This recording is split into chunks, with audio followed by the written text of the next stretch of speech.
Ready? Yeah, ready. All right. Woo. I am with Todd MacCulloch. Is that correct? Yeah, Todd MacCulloch. That's okay. right. And we're at the Slaptown 3.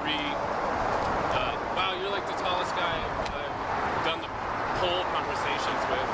I'm honored. It's cool. It's weird when I meet people that are taller than me. That's a strange sensation. Yeah, you probably wouldn't when you're married, right? Yeah, I'm married. Yeah. Okay.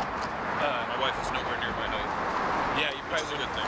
Yeah, you probably wouldn't want to date someone taller than you. No, she's 5'7", 5'8", so she's perfect. Yeah.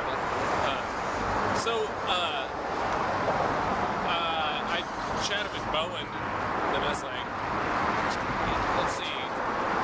And he had some ideas for questions for you. Oh, really? Yeah. You're collaborating.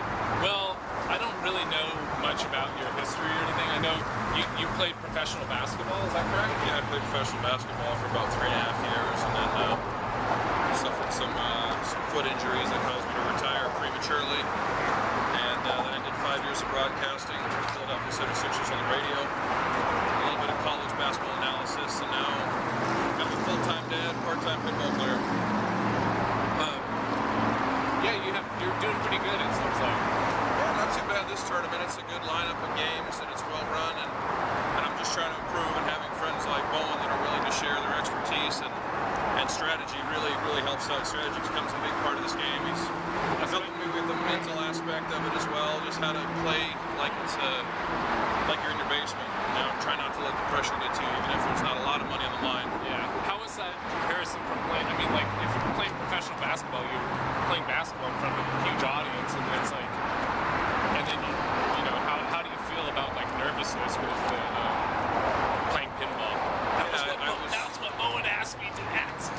Well, I thought that I might have a slight advantage over some other people when it came down to just because of my professional athletics background and needing to sort of step up and perform when it was time, and I haven't been able to really parlay that into pinball, and I've been trying to think of why that is so I can change it, and all I can think of is that my teammates must have been bailing me out, because as a team we used to respond pretty well in situations where we needed to, and now that I'm in this individual game of pinball and I'm not doing it, I'm realizing that the other 4 guys must have been picking up the slack for me and doing the things we needed to do as a team, so I don't know that I gave them enough credit.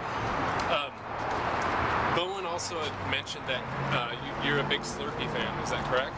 Yeah, that is correct. I don't drink as many as I used to, but growing up, I grew up in the great city of Winnipeg, Manitoba, Canada, which happens to be the Slurpee capital of the world.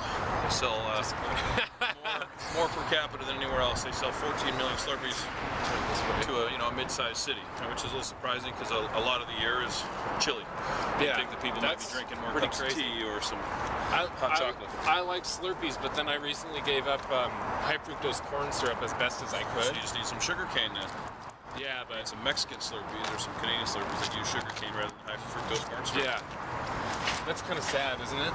The states, sad state of the states. Yeah, that everything's made out of corn just because it's cheap and available, and it seems like it's in 90% of our food. Yeah, it's crazy. Sugar cane is nice and sweet, so I try and get that if I can. What are your other hobbies? What else are you working on?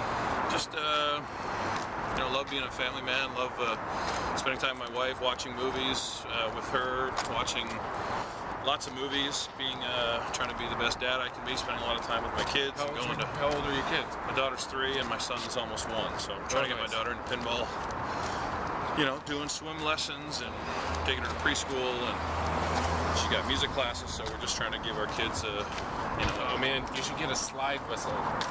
Slide whistle. Yeah, awesome. And a 3-year-old can pick it up in a heartbeat. That sounds like fun. She really enjoys music and playing lots of different instruments, and my son's just 1, but he likes banging on drums, and he's now in a music class, so we're trying to expose them to that, and my daughter's really responding. She's singing all the time and making up words. And what any innovations? I know that it started jump topic. That's what I do. Where do you see innovations with pinball in the next handful of years? That's a good question. It'll be interesting to see. it looks like there's, obviously Stern is still pumping out games, and now it looks like there's a few new people coming onto the landscape with some new projects, and it'll be interesting to see. I want there to always be pinball. There's nothing quite like stepping up to a brand new game that's just come off the assembly line, and just that first time you play, just to sort of experience a whole new set of rules, a whole new design, all the toys. So innovation, obviously you want to use the technology that's out there with processors, and you want your score to go crazy. The toys are always fun with the use of magnets and things like that, but at the same time, I don't think you want to get too advanced. I don't think you want to turn pinball into a computer game. I don't think you want to turn it into a virtual thing. I think you want to keep it mechanical, tactile. Do you think contact sport?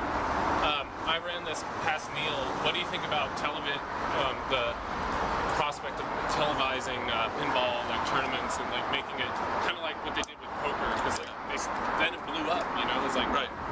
Once people saw that, and I think the real breakthrough there was being able to see what people were holding, and then you can somewhat get into the mind of a player.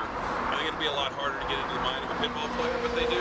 They also have sit-down interviews. It seems like there's a lot of reality TV shows and things where they have little interviews that are interspersed throughout the episode. Yeah. And I think in pinball, there's a lot of interesting characters, and there's a lot of stories to be told. So I think it could be compelling. You get to know those people from their words and maybe not what's in their mind while they're playing. And I think it's starting to catch on, especially a place here like Portland, where there's tons of places with games. I think people are starting to catch on to how great this game is, and I just hope it's around forever. Okay. All right. Well, thanks, man. My arm is starting to hurt. That's like Thank you very much. All right. Thanks, man.